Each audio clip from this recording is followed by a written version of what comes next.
सुब्रमण्यम स्वामी की नजर में अब ममता बनर्जी देवी दुर्गा की भक्त और हिंदू हैं। हिंदुओं को देवी दुर्गा की प्रतिमा विसर्जित करने से रोकने वाली ममता बनर्जी को सुब्रमण्यम स्वामी कई बार निशाने पर ले चुके हैं।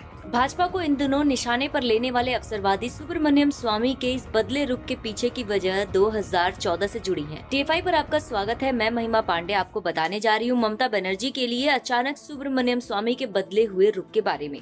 इन दिनों सुब्रमण्यम स्वामी काफी सुर्खियों में हैं। कहने को वो भाजपा के सदस्य हैं और एक प्रखर राष्ट्रवादी हैं, लेकिन आजकल वे तृणमूल कांग्रेस के भी गुणगान गाते फिर रहे हैं।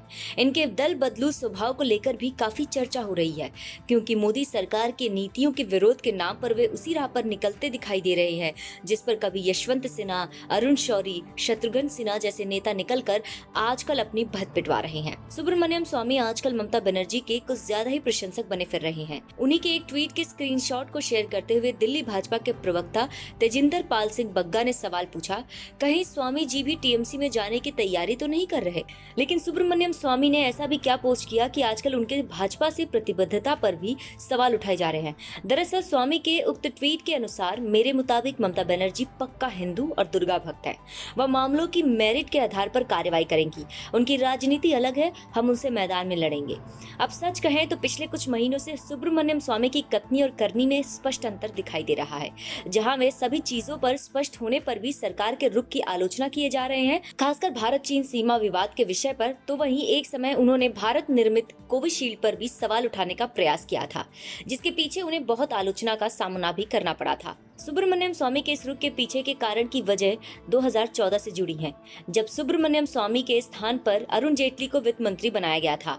सुब्रमण्यम स्वामी तभी से यदा कदा भाजपा को इस बात के लिए अप्रत्यक्ष रूप से तंज कसते आए हैं, जिनको स्वामी दुर्गा भक्त का दर्जा दे रहे हैं, उन्हीं के शासन वाले राज्य में दुर्गा की स्वरूप सरस्वती देवी की पूजा को अपराध की संज्ञा तक दे दी जाती है, जिसके लिए राज्य पुलिस छोटे छोटे बच्चों पर लाठियां बरसाने से पहले भी नहीं सोचती। अब कमाल की बात तो यह है कि ये वही स्वामी है जो कल तक भगवान शिव तारकेश्वर मंदिर की कमान फिरहाद हकीम जैसे कट्टरपंथी मुस्लिम के हाथ में सौंपने के पीछे ममता को कोर्ट तक घसीटने को तैयार थे, और आज यही स्वामी उन्हें दुर्गा भक्त जैसी उपाधियां देने से हिचक नहीं रहे। ऐसे में सुब्रमण्यम स्वामी के लक्षण इन दिनों कुछ ठीक नहीं दिखाई दे रहे। सरकार की नीतियों का विरोध करना एक बात है, लेकिन विरोध के नाम पर ऐसे लोगों का समर्थन करना जिनके लिए लोकतंत्र विपक्ष कुछ मायने नहीं रखता, न सिर्फ बेतुका है बल्कि हास्यास्पद भी।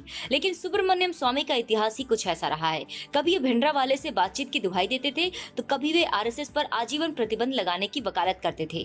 ऐसे में सुब्रमण्यम स्वामी का वर्तमान स्वभाव कोई नई बात नहीं है, लेकिन यदि ऐसा नहीं तो उन्हें स्पष्ट शब्दों में इन अफवाहों का खंडन करना चाहिए, वरना एक समय ऐसा भी आ सकता है जब उनकी बातों को लोग एक कान से सुनकर दूसरे कान से निकाल देंगे।